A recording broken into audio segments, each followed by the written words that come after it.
আমি কার কাছে টাকা চাইছি? আপনি চাঁদাবাজ কোন বিষয়ে বললেন? আপনি আপনি চাঁদাবাজি কোন কথা বললেন? কোন রাতে বেলায় আসছি? মানে রাতে সিজা চলবে না? রাতে আসবে না? কত দিনে আসবো? দিনের বেলা কি আমি কি মধু খাবো জায়গায়? শহরের আশুলিয়ায় বৈষম্য বিরোধী ছাত্র আন্দোলন ও নবগঠিত জাতীয় নাগরিক পার্টি এনসিপির প্রভাবশালী কয়েকজন নেতার ওপর হামলার ঘটনা ঘটেছে। আহত নেতাকর্মীরা একে সন্ত্রাসী হামলা বললেও সংঘর্ষে জড়ানো স্থানীয়রা তাদের বিরুদ্ধে চাঁদা দাবি করার অভিযোগ করেছেন। বৃহস্পতিবার 15 মে মধ্যরাতে আশুলিয়ার শিমুলিয়া ইউনিয়নের রাঙামাটি এলাকায় এই হামলার ঘটনা ঘটে। এ ঘটনায় অন্তত 8 জন আহত হয়েছেন, যার মধ্যে 4 জনের অবস্থা গুরুতর। হামলার পর পুলিশ আহতদের উদ্ধার করে এবং চিকিৎসার জন্য সাভারের এনাম মেডিকেলে ভর্তি করা হয়।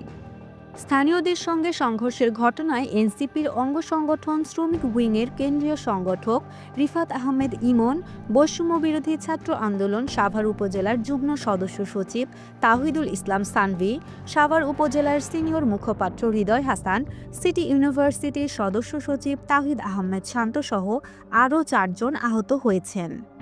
এ হামলার বিষয়ে এনসিপির শ্রমিক উইংয়ের কেন্দ্রীয় সংগঠক রিফাত আহমেদ ইমন বলেন, আমরা রাতে ওই এলাকায় ঘুরতে যাই। ঘুরতে ঘুরতে হঠাৎ উৎকট গন্ধ পাই। পরে এলাকায় খোঁজ নিয়ে দেখি সেখানে অবৈধ সীসা কারখানায় সীসা পোড়ানো হচ্ছে। তৎক্ষণাৎ আশুলিয়া থানার ওসিকে ফোন দিলে তিনি ঘটনাস্থলের ভিডিও ধারণ করতে বলেন। আমরা ভিডিও নিয়ে গোহাইলবাড়ি এলাকায় গেলে একটি হাইস গাড়িতে ও মোটরসাইকেল যোগে 20 থেকে 25 জন সন্ত্রাসী দেশীয় অস্ত্র নিয়ে আমাদের ওপর হামলা করে। এ সময় আমাদের 8 জন নেতাকর্মী আহত হয়েছেন। ঘটনার পর স্থানীয় সাংবাদিকরা রাঙামাটি এলাকায় সীসা কারখানায় গেলে সেখানকার মালিকপক্ষ কোনো কথা বলতে রাজি হননি। তবে একই এলাকায় স্থানীয় একটি ইটভাটার মালিক মুন্নাফ আলী উল্টো অভিযোগ করে বলেন, বুধবার দিবাগত রাত 9টা থেকে 12টা পর্যন্ত একাধিকবার বৈষম্য বিরোধী ছাত্র আন্দোলনের নেতা পরিচয় দিয়ে 6 থেকে 7 জন যুবক অবৈধ ইটভাটা চালানোর অভিযোগে 2 লাখ টাকা চাঁদা দাবি করেছিল। এক পর্যায়ে রাত 12টার সময় স্থানীয়দের সঙ্গে চাঁদা দাবি করা যুবকদের সংঘর্ষ শুরু হয়। সংঘর্ষের বিষয়ে আশুলিয়া থানার ওসি জানান, বিষয়টি তিনি শুনেছেন। তদন্তের পরই এ ব্যাপারে মন্তব্য করতে পারবেন।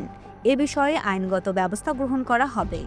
এই ঘটনায় সাভার উপজেলার বৈষম্য বিরোধী ছাত্র আন্দোলনের নেতারা আহত নেতাকর্মীদের ওপর হামলার নিন্দা জানিয়ে দোষীদের দ্রুত গ্রেফতারের দাবি জানান।